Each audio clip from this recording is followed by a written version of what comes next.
করেছিল, বলেছিল ঈশ্বরের কাছে ভক্তকে আসতে হয়, ঈশ্বর ভক্তের কাছে আসে না। বলেছিলাম কিন্তু তখন তোদের মামনি অলবে মাননীয় শঙ্করী ঘোষ তার সিদ্ধান্ত যখন পাল্টেছেন, তখন আমিও আমার সিদ্ধান্ত পাল্টালাম, তোদের থেকে বসন্ত।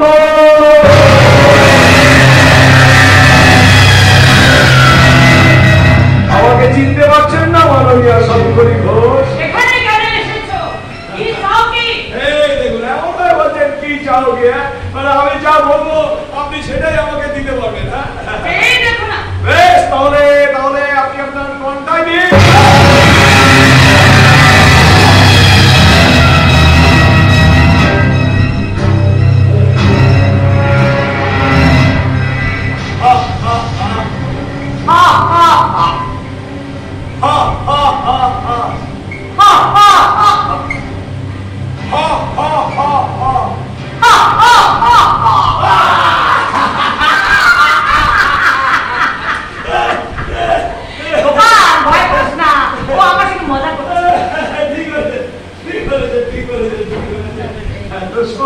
আমি আপনাকে মারবো না, তোরপে মারবো।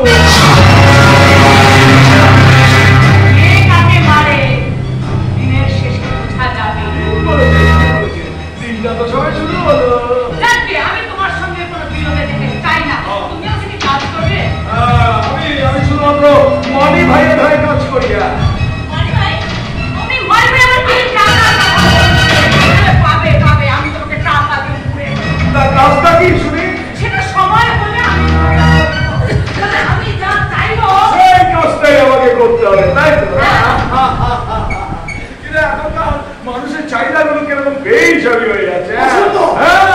আরে মানুষ ছাওয়া চায় কিন্তু গাছ কাটাতে চায় না, মানুষ ঘরে সুন্দরী বউ চায় কিন্তু কোনো কন্যা সন্তানকে পৃথিবীর আলো দেখাতে চায় না, মানুষ সরকারি চাকরি চায় কিন্তু সরকারি স্কুলে ছেলেদেরকে ভর্তি করাতে চায় না, মানুষ নিজের সুখ চায় কিন্তু অন্যের সুখ দেখতে চায় না, মানুষ বাংলাতে থাকতে চায় কিন্তু বাংলা ভাষাতে কথা বলতে চায় না। ভাই আমার থেকে যা চাইবেন একটু হিসেব করে চাইবেন। আমি আমার হিসেবটা খুব ভালো বুঝি। তোমার সঙ্গে প্রথম আলাপটা ভালোই লাগবে, আবার দেখা হবে। বলি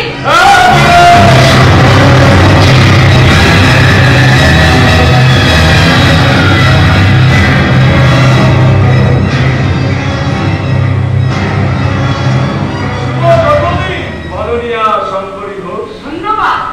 গোপাল চলে আয়। এই যে ভাই গোপাল, বলছি যখন গুলি চালাবে না ভাই, তখন সামনে থেকে মুখে চালাবে, নাহলে লোকে তোমাকে পুরুষ মানুষ বলবে না, বলবে সময় হলে না আমি তোমাকে শিখিয়ে দেবো কিভাবে গুলিটা চালাতে হয়।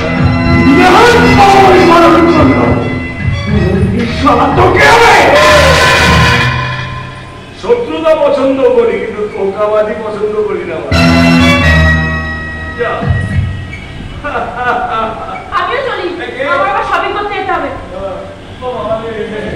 যাও তোমার সঙ্গে শপিং করতে যাও, তোমার খেতা হাতে এই যে জগাই মেলে।